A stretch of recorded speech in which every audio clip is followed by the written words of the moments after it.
Hello dear students, today we will understand what is the effect of inserting a thin slab in standard YDSE. As you can see, a thin slab is placed in front of S1, thickness of the slab is D and refractive index is mu. We want to calculate position of NF maxima and fringe width in this case. These are standard conditions of YDSE. Now, first let's try to understand what is the effect of inserting this slab in front of slit S1. When this light will travel from S1 to point P, some distance will be traveled in air and some distance will be traveled in medium of refractive index mu. Now we know that V is equal to F lambda is the relation between velocity, frequency and wavelength. Here F is constant. F is basically source dependent. So whenever light travels in other medium, frequency remains constant. So wavelength decreases by a factor by which velocity decreases. So we can say that lambda in any medium is equal to lambda in air divided by mu. Mu factor is by which velocity decreases. So wavelength also decreases by the same factor. Now to counterbalance this change in wavelength of light in the medium, what we do is we introduce the concept of optical path difference. Optical path difference is basically, or you can say optical path length. Optical path length would be a better term. So let's say this is optical path length. Optical path length is equivalent length traveled in vacuum. So optical path length, how can we define it? This is equal to equivalent path length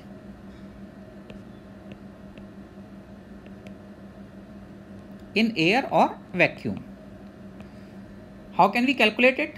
If we want to calculate optical path length, what we can do is, if d is the distance traveled in medium and velocity of light in medium is v, and d by v is time taken by light to travel through this medium, if we multiply it by velocity of light in air or vacuum, this becomes optical path length.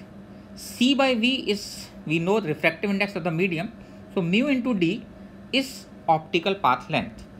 So we'll remember this concept that in YDSE, whenever we are considering path, that path should be optical path. What is the benefit of developing this concept?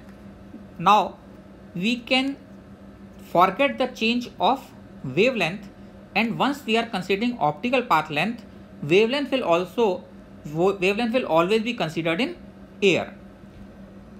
Let's calculate what is optical path difference in this case. Here optical path difference is S2P minus S1P, as you can see.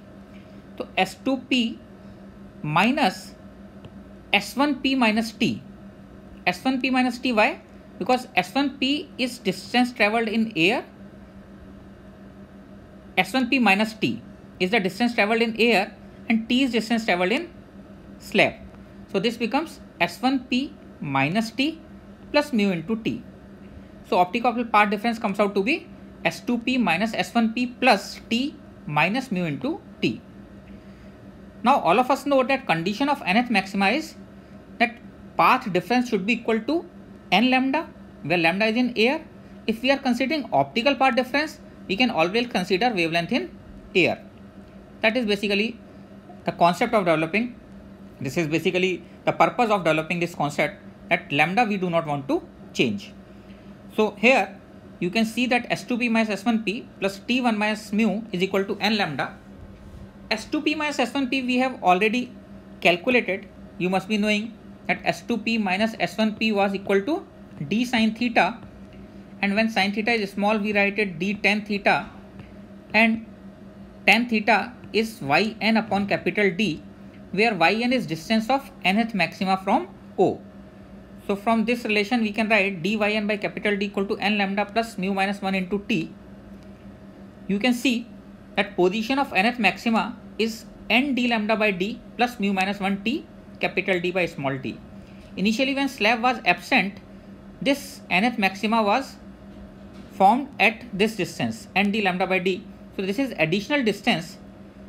Now you can say that nth maxima has shifted upwards in a direction where slab was placed. If you want to calculate fringe width, we know that fringe width is basically the distance between any two consecutive maxima. So to calculate fringe width, which is denoted by beta, this fringe width comes out to be yn plus 1 minus yn, and from this relation you can see that yn plus 1 minus yn will have this common term mu minus 1 t d by d. So while subtracting, this term will cancel out. Here this will be n plus 1 d lambda by d minus n d lambda by d. So it will remain only d lambda by d. So we can see that fringe width, which is d lambda by d, this is independent of n and this remains same. So we can say that by inserting slab, this is independent of n. So by inserting slab, fringe width will have no effect. Now what is the meaning of this statement that fringe width will have no effect? That means n plus 1th maxima and an nth maxima, both will shift by same amount. What is that amount? That amount is mu minus 1 into t d by d. So what we can conclude finally is that whenever a slab is placed in front of one of the slits, and whole fringe pattern, this pattern will shift by same amount, and this amount is mu minus 1 t d by d in a direction where slab is placed. If slab is placed in front of S2, then whole pattern will shift downwards. If this slab is placed in front of S1, then whole pattern will shift upwards. In next lecture, we will see some problems based on this concept that will make this concept even clearer. Okay. So enjoy your day. I hope this is clear. That what is the effect of placing a slab in YDSE.